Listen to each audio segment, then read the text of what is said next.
This evening, I'd like to take you to a subject, a topic,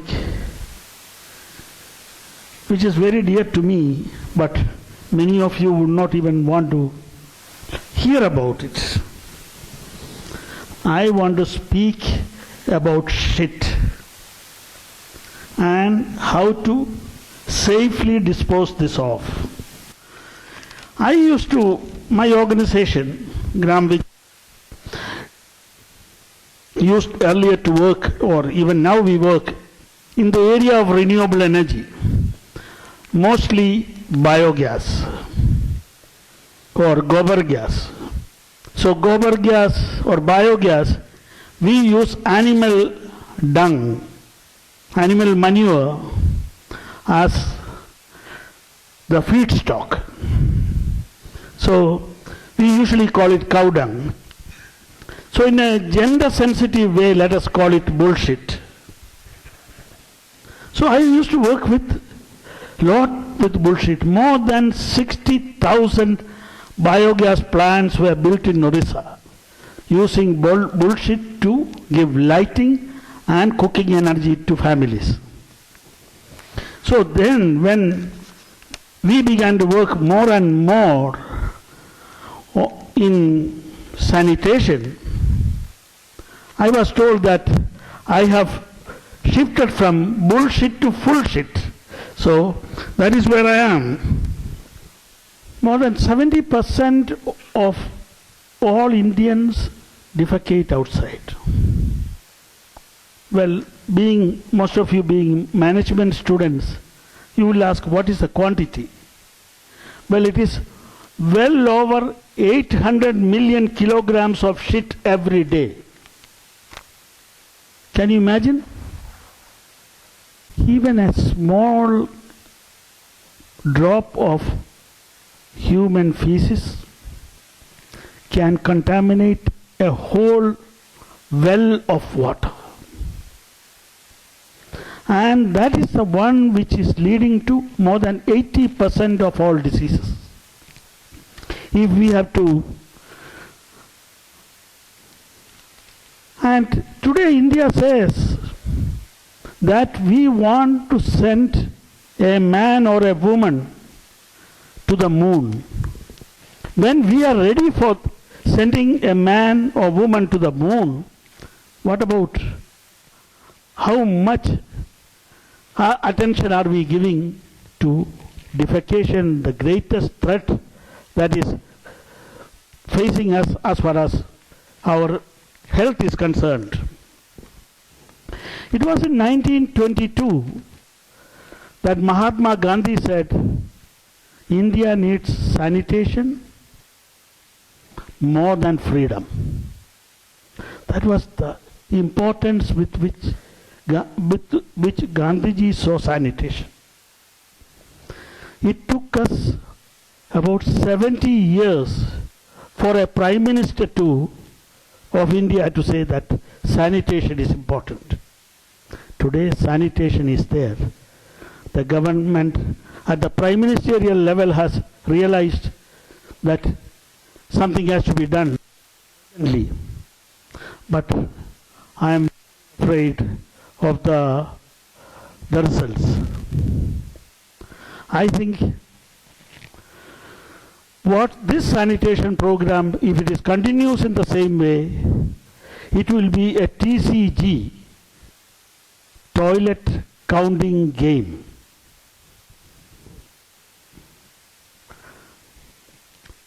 We are just constructing toilets of any type and counting that as if we have achieved sanitation, but people have not undergone the behavioral change that is required. They are not using the toilets because we have not worked on the software.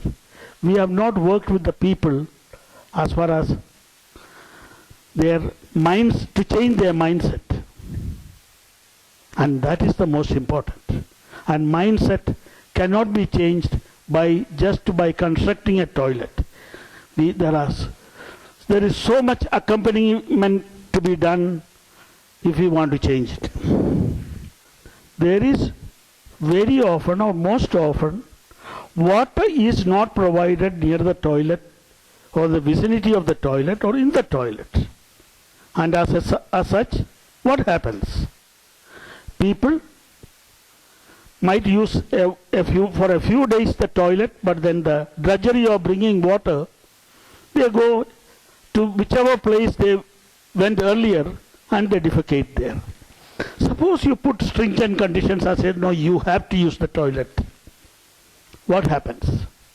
A small tank is built in the toilet, or a vessel is kept in the toilet, and the women or the woman who has to carry water for the entire family has to now also have to carry water for the use in the toilet. We speak about gender sensitivity and reducing the drudgery of women. But here, nothing of that sort happens.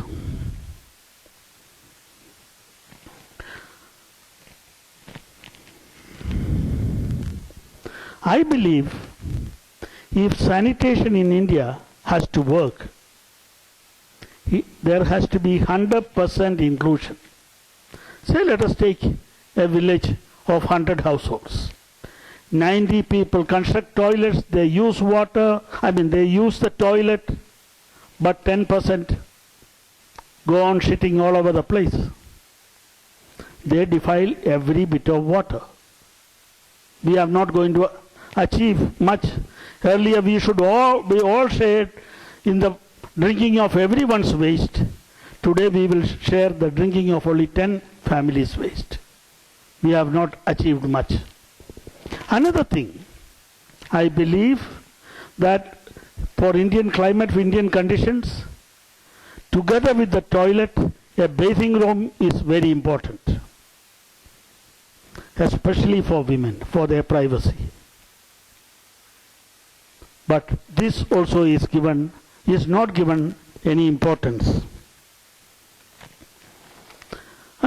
We have another model which we have worked out in Odisha. I am not saying this is the only way, but something on these lines might have to be done. We go to people, to villages, and say, all right, let's have proper toilets, proper bathing rooms, and will 100% of the families in this village cooperate? It's always never 100%.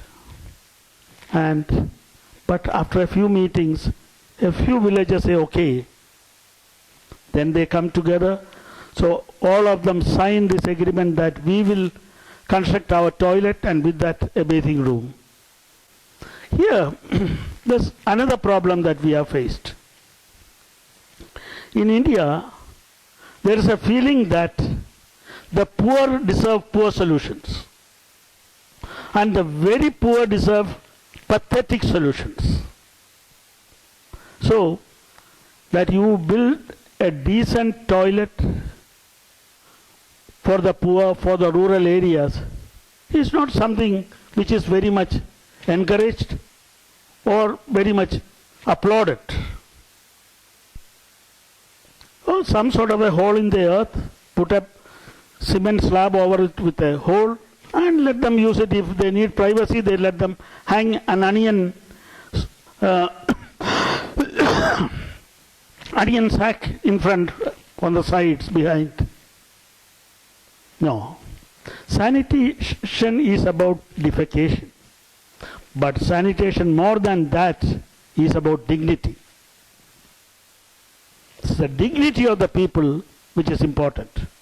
And rural people, especially rural poor, have been over centuries, humiliated in different ways. Let us not one more time do that through sanitation. So, once the people agree that all the villages will build a toilet and a bathing room, we only have to buy external materials like cement, steel, the commode, the little pipe, only the government subsidy. And this is not enough to build the whole toilet, and especially when you add a bathing room. So what happens? The people put in all their labor. They make the bricks, they bring the rubble, they bring the sand, they break the aggregate, and daily wage earners are trained as masons and plumbers in that village, who will later construct the toilets and bathing rooms. So they are trained in a new skill, and by the time they finish with the building of all the toilets, they become very good masons. So their wages go up incrementally. It goes up 3 to 4 times. So that's a great blessing.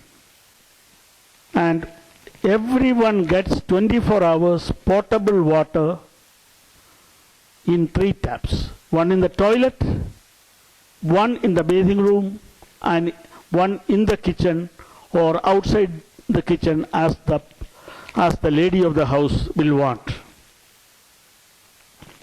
There is also, if there is electrical pumping, there is also a water meter fixed onto the inlet pipe. So people pay for water as per the amount they consume, as per the meter reading. These are the only 1200 villages today in Odisha which pay for the water they use, and they have 24 hours water supply. This is, I think it's a great achievement for Odisha. And what happens to that 1,000 rupees which was collected it is put into a bank account, a fixed deposit, with the men and women signing, and the amount cannot be used for any purpose. But the interest from the corpus, endowment, can be used to see if a new family comes to the village or there is a family breaks up, then for that person to build the toilet, there may not be subsidy at that time. They will get the interest from that, from the fund of the village, and they will contribute at whatever level to the corpus that their parents had earlier contributed. So I think we have to think and go beyond counting toilets. If it continues like this will be a case of operation successful, but the patient is dead. We will have this operation of toilet building, but India will not improve very much as far as open defecation is concerned, and and the situation of human waste lying all over the place. This is the type of toilets that are built. While building the toilets, we discovered some things, because we are always inquisitive how things are going. The toilet have twin leach pits, as you can see the middle picture. So one is blocked and the waste comes into the other. After some time that will get filled up. Then that is closed and the second pit is opened. And it will take another 4 or 5 years for the other one to fill up. But in the meantime, this will settle down, and in 2 or 3 years, it is just humus. You can take a spade and throw it into your fields. So this also never, if you had a single pit, as what is being done all over India today, very few people are going for, the single pit will sometime fill up. They do not have another pit and you cannot divert it, or else even if you get some like the cities where they empty septic tanks, get somebody that will be just thrown into the open. So you are not improving sanitation very much. I think sanitation is a very, very important topic, and we have to go at it not in a fashion, not to just seek to achieve the targets, but to see that we ensure our health, that we are not looked down upon by the rest of nations. Pakistan, Bangladesh, Afghanistan, Sri Lanka, Maldives, Bhutan, Nepal, they all have better sanitation statistics than us. But we are ready to, a nation which is ready to send a human being to the moon.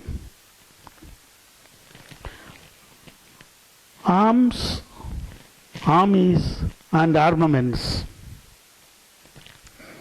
cars and cavalcades, software and spaceships, management schools and multiplexes, putting a man on the moon or even on Mars cannot bestow on a nation dignity and prestige if it is bereft of toilets and taps.